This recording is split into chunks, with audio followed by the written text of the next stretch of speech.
Hello everyone and welcome to HitBullsEye. My name is Manish and in this video I'm going to discuss with you the current affairs of the third week of September 2023. काफी कुछ important हुआ, interesting हुआ इस week में, तो वो हम इस video में discuss करेंगे. Good afternoon Prabal, I am fine. I hope you are too. Thank you. Okay, तो इस वीडियो में हम डिस्कस करेंगे थर्ड वीक के करंट अफेयर्स. लेट्स सी, सबसे पहले ब्रीफ में इस वीक में क्या क्या हुआ है. First, Infosys, the famous private Indian company, Infosys, is in Time's World's Best Companies of 2023 list. It's a matter of honor for us that an Indian company has found its way into Time's World's Best Companies list. Second, Indian fashion designer Rahul Mishra has been honored by the French government with Chevalier L'Ordre des Arts des Letters Award. Basically, it's like a honorary doctorate जिससे उनको award किया गया है. ये India के fashion designer हैं, तो इनके बारे में हम बात करेंगे. Next, Neeraj Chopra has finished second in the Diamond League final. Diamond League athletics की चैंपियनशिप होती है, ये अभी हुई है यूएसए में. उसमें नीरज चोपड़ा ने सेकंड जो है पोजीशन हासिल की है, thereby continuing his streak of wins. जितने भी डायमंड लीग चैंपियनशिप्स हुई हैं या ओलंपिक के बाद से ही इनफैक्ट जो भी इंटरनेशनल कॉम्पिटिशन्स हो रहे हैं, he has been in the top 2 in all these competitions or in the top 3. So he has been winning medals consistently at the international stage. उसी में एक और मेडल यहाँ पे ऐड हो गया है. Next, old Parliament building of India will now be known as संविधान सदन. संविधान सदन क्यों इसका नाम रखा गया है ये हम देखेंगे. Then G77 plus China summit हुई है. G77. Now some of you may be thinking कि G20 we have heard, G7 we have heard about, but what is G77? So we'll see what is G77. थोड़ा detail में इसको देखेंगे कि ये क्या है. Next, Harmanpreet and Lavlina are going to be the flag bearers at the Asian Games in Hangzhou, China. Asian Games में किसी भी एथलीट को जब फ्लैग बेरर बनने का मौका दिया जाता है ओपनिंग सेरेमनी में, that's such a matter of honour. तो इस बार उसके लिए 2 प्लेयर्स को चुना गया है, हरमनप्रीत सिंह एंड लवलीना बोरगोहाइन. इनके बारे में जानेंगे. Quad foreign ministers meet. Quad एक 4 कंट्रीज की ग्रुपिंग है जिसके फॉरेन मिनिस्टर्स ने अभी मीटिंग की है. So will see what that is. Similarly there is a grouping of 4 countries called I2U2. देखेंगे I2U2 क्या है, जिसने कि अनाउंस किया है एक joint space venture. Also India is a member of both Quad as well as I2U2, इसीलिए हम इसको डिस्कस कर रहे हैं. Then last news, North east mithun gets food animal tag. North East में एक एनिमल होता है which is a बोवीन animal, mithun. इसको फूड एनिमल का टैग दे दिया है food safety and standards authority of India ने. So it can now be eaten and it can now be sold as well. तो इसके बारे में जानेंगे. Let's see these news one by one. Right, सबसे पहले शुरू करते हैं. Infosys features in Time magazine's world's best companies top 100 list. तो टाइम मैगजीन जो कि काफी प्रेस्टिजियस मैगजीन है, ये टॉप कंपनीज की एक लिस्ट इशू करती है कि दुनिया की टॉप 100 कंपनीज कौन सी हैं, जिसके लिए इनका अपना क्राइटेरिया है. So this is not necessarily the ranking by market capitalization or by valuation या इनकी economic worth कितनी है, that is not the only criteria. Best company means there is a lot of other criteria, you know, like company culture, recruitments, employee-employer relationship, बहुत सारी चीजें इसमें count होती हैं. Trust of the customers in that particular company, काफी सारे इसके criteria हैं. तो उसके according Infosys इकलौती ऐसी Indian company, it's the only Indian company, that makes it really interesting to make it to the top 100 rankings. इनका criteria काफी strict होता है. There is only one Indian company that has been able to make it to the top 100. That is Infosys, 64th position पे. तो Infosys की position जो है इसमें 64th rank आया है और कोई इंडियन कंपनी टॉप 100 में नहीं है. That is a worrisome, if you can say worrisome development actually. Anyway, so company earned a very high growth rate as a testament to its commitment to excellence. और इस पूरी list को top किया है Microsoft ने। Microsoft is at number 1 world over और Infosys जो है वो 64th पोजीशन पे है, the only Indian company on the list. Next, Indian designer और Indian fashion designer Rahul Mishra has been honoured by the French government. तो इनको ऑनरेरी डॉक्टरेट दिया गया है। He has been awarded the Knight of the Order of Arts and Letters. French government ने इनको दिया है। Joining a distinguished list of fellow countrymen and women, including अब कुछ और फेमस फैशन डिजाइनर्स हैं इंडिया के जिनको फ्रांस ने ये अवार्ड पहले दिया हुआ है, विच इंक्लूड्स रितु कुमार, काफी फेमस नाम है Ritu Kumar, Ritu Beri, Wendell Rodricks and Manish Arora, who have previously received this award. So latest addition is Rahul Mishra. His designs have graced the runways of some of the most prestigious fashion weeks around the world. Paris Fashion Week और Milan Fashion Week, जो कि दुनिया के like Paris is known as the cultural capital of the world. तो Paris और मिलान के fashion weeks में भी इनके डिजाइन्स को काफी पसंद किया जाता है. So he is one of the top designers in India and has been awarded by the French government. तो ये नाम आपको याद रखना है. Neeraj Chopra finishes second in the Diamond League final. Diamond League हर साल 2-3 बार होता है. इस साल में भी 2-3 बार हो चुका है. So recent one was in Eugene, USA. Eugene नाम की एक जगह है वेस्टर्न कोस्ट ऑफ यूएसए के पास. यहाँ पे नीरज चोपड़ा को सिल्वर मेडल मिला है. His best throw was 83.80 meters.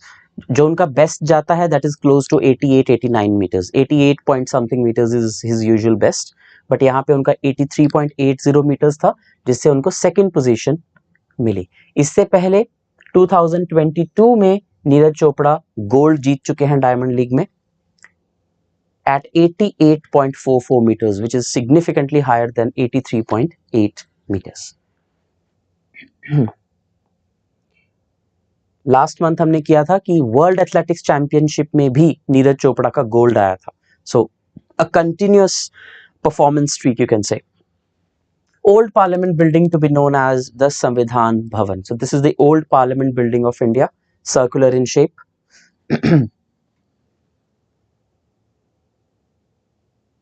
Yes.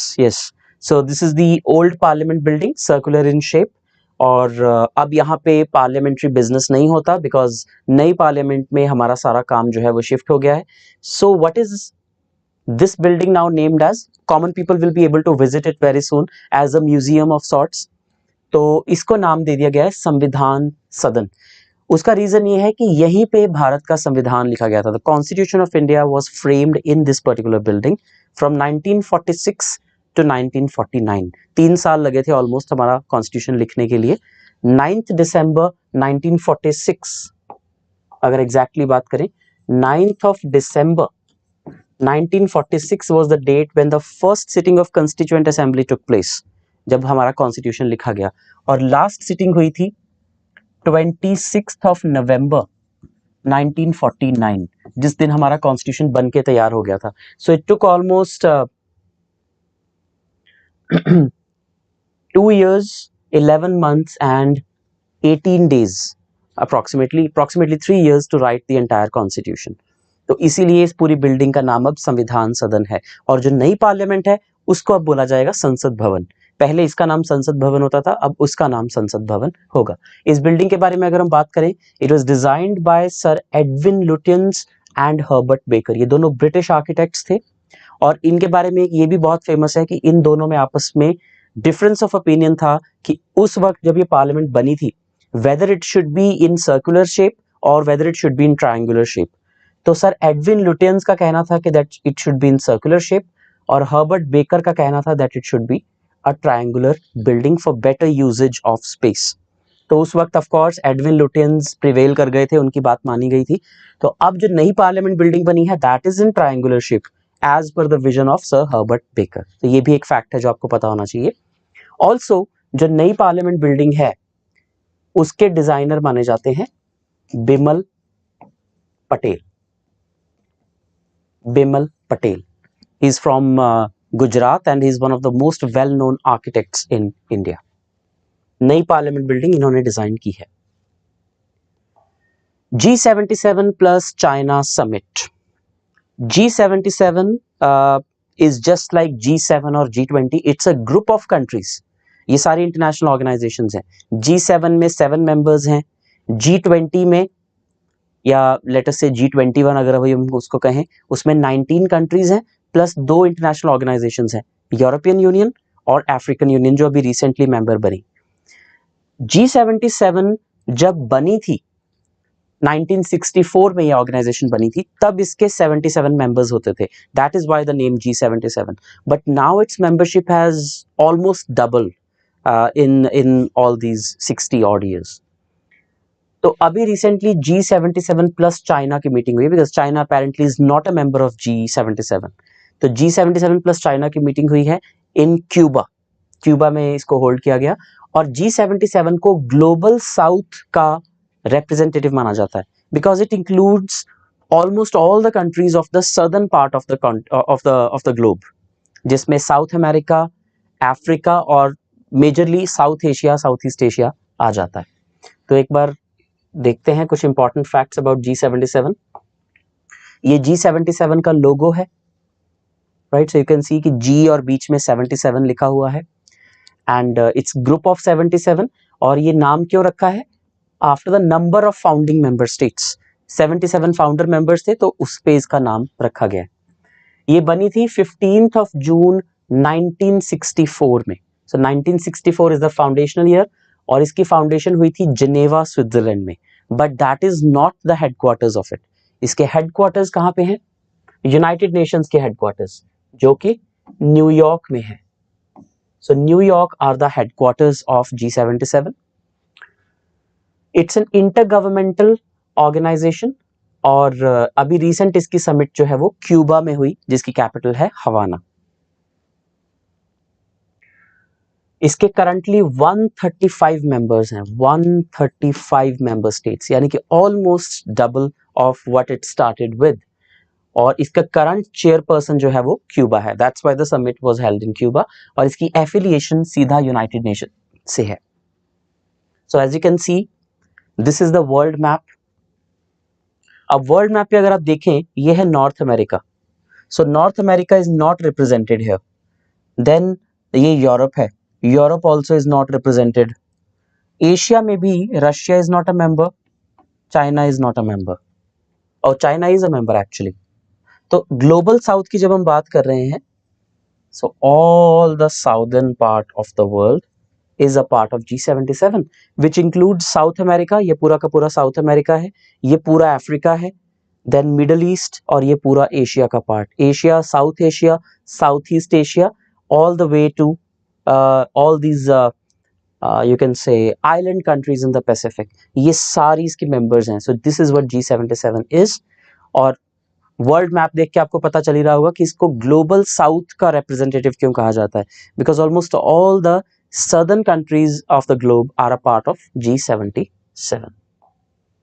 ये ज्यादा न्यूज में नहीं रहती because it's not a very active organization, you know, otherwise there are organizations that are very active like NATO, like Shanghai Cooperation Organization, BRICS, Quad, etc. but ये ज्यादा news में नहीं रहती because it's not very active। And also G20 and BRICS have somehow overshadowed the agenda of G77। Anyway, next बात करते हैं Harmanpreet and Lavleena to be the flag bearers at Asian Games. So these are Harmanpreet Singh, a hockey player of India, and she is Lavleena Borgohain, a boxer from India. Harmanpreet Singh is the captain of the Indian hockey team, and Lavleena Borgohain is an Olympic medalist boxer. Both of them very high achievers in their own fields. They have been selected to jointly lead the Indian contingent at Asian Games on 23rd September in Hangzhou, China. तो ये दोनों ने flag bearing करनी है। अगर इसी के साथ एसोसिएटेड मैं एक फैक्ट आपको बताऊं, 2021 टोक्यो ओलंपिक्स में भी 2 लोगों ने इंडियन कंटिंजेंट को लीड किया था। One was MC Mary Kom and one was I think Maninder Singh, if I am not wrong, Maninder Singh और Manpreet Singh was one of the players. 2 लोगों ने इंडियन कंटिंजेंट को लीड किया था। Same is happening for the first time in Asian Games, otherwise कभी भी एक से ज्यादा फ्लैग बेयरर हम नहीं बनाते हैं. Also, this time there is a record-breaking largest Indian contingent that we are sending there with a total of 655 athletes. और इंडिया के इस बार रिकॉर्ड मेडल जीतने की उम्मीद है. तो जिस दिन तक इसकी क्लोजिंग सेरेमनी होगी we will discuss of course कि इंडिया के एशियन गेम्स में टोटल कितने मेडल्स आए हैं. So many medals India has already won, और कई फील्ड्स में तो इंडिया ने ऐसे मेडल जीते हैं वो भी गोल्ड, जो कि पहली बार जीते हैं. So a lot of firsts have already been broken. We'll see when the entire Asian Games get over. We'll see where India's medal tally stands. तो आपको याद रखना है कि ये दोनों एशियन गेम्स में इंडिया के फ्लैग बेयरर्स थे. Next is the Quad Foreign Ministers meeting. So Quad basically is the short form of quadrilateral. Quadrilateral is like, quadrilateral is like anything like this. Let's say this is a quadrilateral. So quadrilateral means यहाँ पे a collection of 4 countries that make a quadrilateral on the world map. So if we see the world map, India, Japan, Australia and USA. These 4 countries make a sort of a quadrilateral. If you join India with Japan and then with USA and then with Australia, it's like they cover the entire Indian Ocean and Pacific Ocean. And that is why this is also known as the Indo-Pacific Quad. Indo-Pacific Quad. तो चारों countries हैं, India, Australia, Japan and US. इन्होंने 2020 में quad को finalise किया था और 2021 में इसकी पहली फिजिकल समिट हुई थी वॉशिंगटन में. So it's a fairly new organisation and it originated out of a military exercise. एक जॉइंट मिलिट्री एक्सरसाइज हुआ करती थी, अब भी होती है, जिसका नाम है मालाबार. ये पहले 3 कंट्रीज में होती थी, India, US and Japan. Later Australia joined it and then they thought why not upgrade it into a full-fledged international organization. So they made it. The hidden agenda, although what they say is that this is for a secure Indo-Pacific, to stop piracy, to stop any kind of muscle flexing in the region, which is their official agenda. But everyone knows that the purpose of Quad is to contain the rise of China, or to contain the controversial, you can say, force projection of China in East China Sea, in the South China Sea. ये इसका major purpose है, right? So Quad जो है वो इसलिए बनाई गई थी. तो of course India is now also a part. तो यहाँ पे जो आप फोटोग्राफ देख रहे हैं, this is actually from that summit only. So here you can see the foreign ministers of all the 4 countries. US foreign minister, Australian, Indian and Japanese foreign minister. India के foreign minister यहाँ पे हैं S Jaishankar.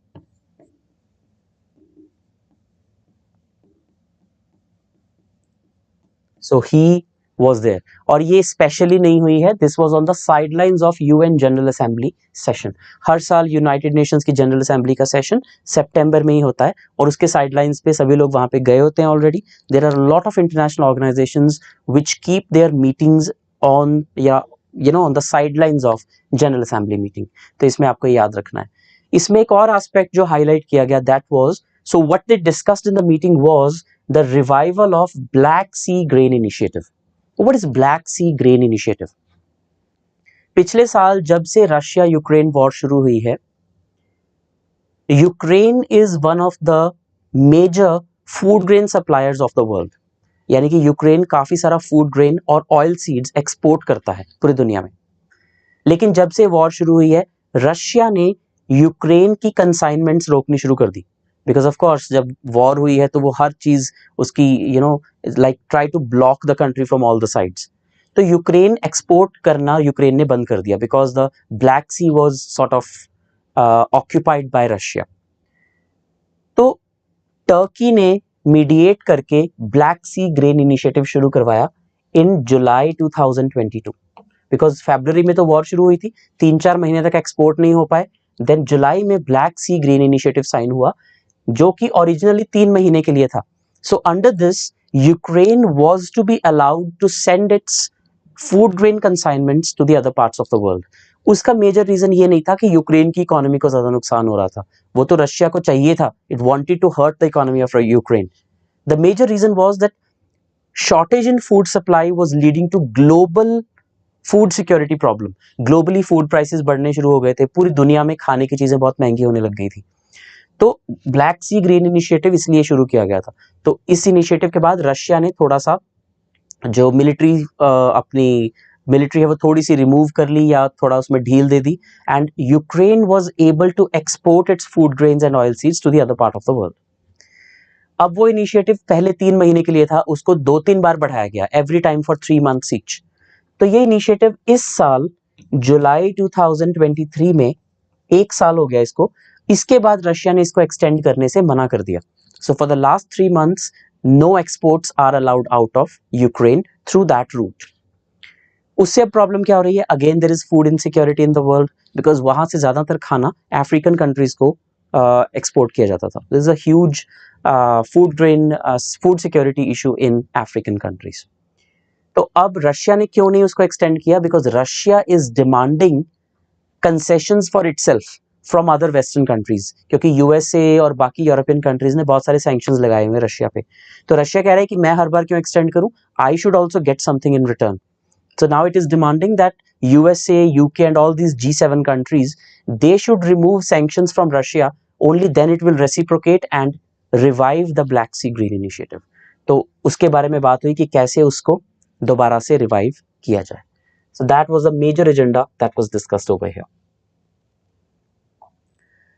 Next is I2U2 group। तो जैसे quad एक grouping है जिसको हम इंडो पैसिफिक क्वाड कहते हैं, वैसे ही ये भी एक क्वाड है।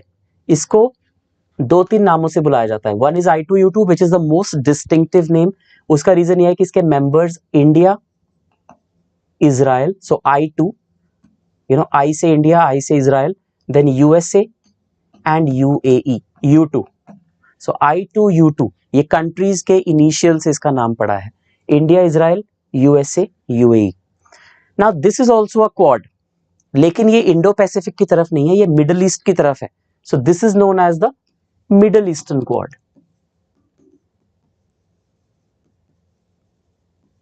सो India is right now part of 2 Quads, Indo Pacific Quad and middle eastern Quad, या इसको कहेंगे क्वाड एंड न्यू क्वाड, किसी भी तरह से आप इसको देख सकते हो।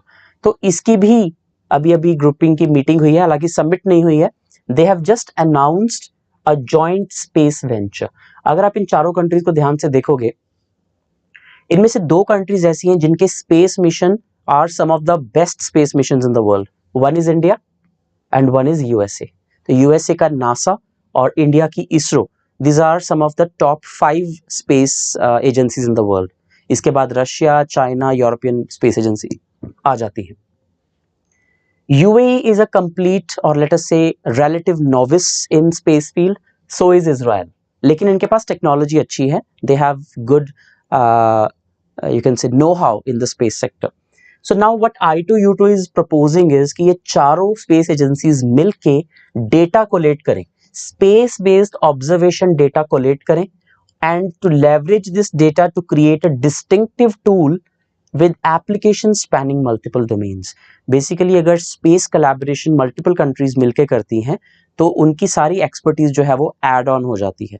So we are trying to create tools which can solve global problems जो कि country specific नहीं है। For example climate change, या you can say climate change हो गया, या फिर डिजास्टर अर्ली वार्निंग सिस्टम्स हो गए, या फिर यू कैन से कोई रिसर्च एंड डेवलपमेंट करनी हो साइंस की फील्ड में, तो ये I2U2 स्पेस की फील्ड में एक जॉइंट वेंचर क्रिएट करने लगी है, which can be a template for other organisations to follow. In fact, in this year's G20 summit, which took place in New Delhi, Prime Minister Modi proposed that G20 should also have a joint space initiative, which is highly ambitious because it includes then so many countries. But in 4 countries, it is still doable. And here you can see the leaders of I2U2 countries. So, India, US, Israel, and UAE. That is I2U2.